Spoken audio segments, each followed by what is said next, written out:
নাটক করে অসুস্থ থাকার প্ল্যান করছে আহিরি। সত্যিটা জেনে গেল রাঙা।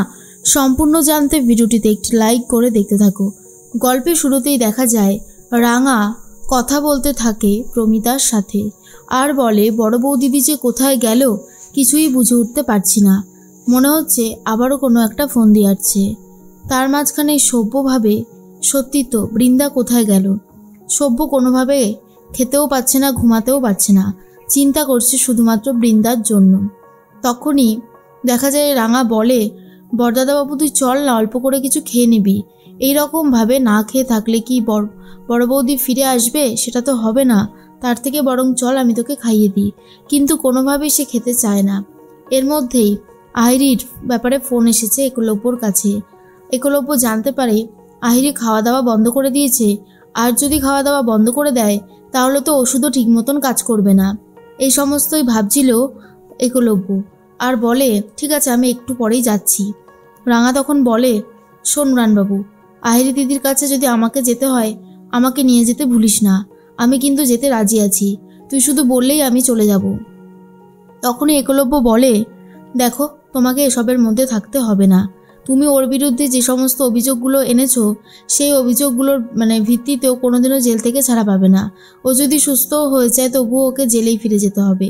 তাই আমি যেটা বলছি দয়া করে সেটা বোঝার চেষ্টা করো। এর মধ্যেই রাঙা তখন বলে, আমি যদি কোনো সাহায্য করতে পারি তাহলে আমাকে অন্তত বলিস। এরপর একলব্য চলে যায় আহিরির কাছে আর গিয়ে দেখে আহিরি নাটক করছে। আহিরি বলছে, দেখো না একলব্য, আমি তোমার জন্য ভাত বসিয়েছি, এখনও ভাত হয়নি, ভাতটা হলে তুমি খেয়ে নিতে পারবে। একলব্য বুঝতে পারে মাথাটা পুরোপুরি খারাপ হয়ে গেছে আহিরির, নাহলে এরকমভাবে পুরোপুরি বদলে যেতে পারতো না। আর এসবের জন্য একলব্যও দায়ী, নিজেকে দায়ী করতে থাকে, এমনটাই ভাবতে থাকে একলব্য। তখনই আহিরি বলে, জানো একলব্য, আমি শুধু ওয়েট করে আছি কখন তুমি আমাকে এখান থেকে নিয়ে যাবে। তুমি যদি না নিয়ে যাও আমি থাকবো কী করে বলো তো? আমার থাকাটা যে এখানে একদমই অসহ্য হয়ে উঠেছে। একলব্য বলে, তুমি একটু সুস্থ হয়ে নাও, আমি নিশ্চয়ই তোমাকে এখান থেকে নিয়ে যাব, কিন্তু তার আগে তো তোমাকে সুস্থ হতে হবে, তাই না? এর মধ্যেই প্রমিতা ভাবে যে বৃন্দা এত সহজে থেমে থাকবে না, কিছু না কিছু একটা করার চেষ্টাও করবেই। এর মধ্যেই সাত্তকী ময়নার সাথে একটা প্ল্যান করেছে। সাত্তকী ময়নাকে বাড়ি থেকে বার করে দেওয়ার নাটক করতে থাকে। প্রমিতা তখন বলে, কি হলো সাত্তকী, তুই আবার নতুন করে কি ঝামেলা শুরু করলি বলতো? সাত্তকী তখন বলে, আমি ময়নার সাথে কোনোভাবেই থাকবো না, সেটা আমার পক্ষে সম্ভব না। এর মধ্যেই ময়না তখন বলে, তুমি আমাকে এভাবে বাড়ি থেকে বার করে দিতে পারো না, আমি তো কোনো দোষ করিনি। আমার দাদা যদি কোনো দোষ করে থাকে তার সাজা আমি ভোগ করব কেন? এর মধ্যেই সাত্তকী বলে, আমি কিছু জানি না, তুমি এখানে থাকতে পারবে না।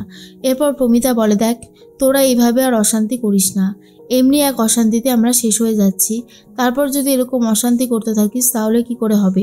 এরপর প্রমিতা ভাবে যে সত্যি হয়তো সাত্তকী ময়নার সাথে থাকতে চায় না, ময়নাকে একদমই বার করে দিতে চায়, কিন্তু এটা ছিল সাত্তকীর একটা পুরোপুরি নাটক, এছাড়া আর কিচ্ছু নয়। এর মধ্যেই সাত্তকী ভাবে এইরকম আস্তে আস্তে নাটক করতে করতেই আমি বাবা মার সম্পত্তি সব নিয়ে নেব। এর মধ্যেই রাঙা এসে দেখে প্রমিতা, অদিতি আর পাঞ্চালি তিনজন মিলে রাঙার ঘরটায় ওলটপালট করছে। রাঙা তখন বলে, কি ব্যাপার কি, তোরা এইভাবে আমার ঘরে ওলটপালট করছিস কেন রে? প্রমিতা বলে, শোন, আমার নবারুণের সাথে কথা হয়ে গেছে, মিস্ত্রি ডেকে তোর এই ঘরটা সারাতে হবে। তোর এই ঘরে কি থাকা যায়? আর কয়েকদিন পরে বৃষ্টির কাল আসছে, এরপর তো জল পড়বে ঘরে।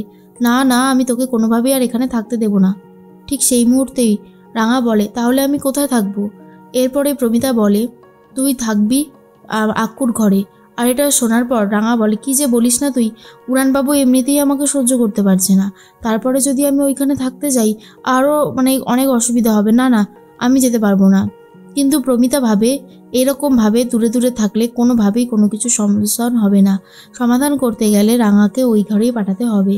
এর মধ্যেই আক্কুকে ফোন করেছিল প্রমিতা, আর তখনই আহিরি বলে, আন্টি ফোন করেছে, দাও দাও, আমি আন্টির সাথে কথা বলবো। এই বলে ফোনটা নিয়ে বলে, আন্টি আমাকে নিয়ে যাও না এখান থেকে, আমি আর কোনো অন্যায় করব না। কিন্তু প্রমিতা একদমই আহিরির কথাকে ভরসা করে উঠতে পারেনি। রাঙাও বুঝতে পারে এটা আহিরির কোনো একটা চাল হতে পারে, হয়তো জেল থেকে বেরোনোর জন্যই এই চালটা চেলেছে। কারণ আহিরিকে আর বৃন্দাকে ভরসা করা যায় না, ওদেরকে যতবারই ক্ষমা করে দেওয়া হবে ওরা ততবার আরও অন্যায় করার জন্য উঠে পড়ে লাগবে।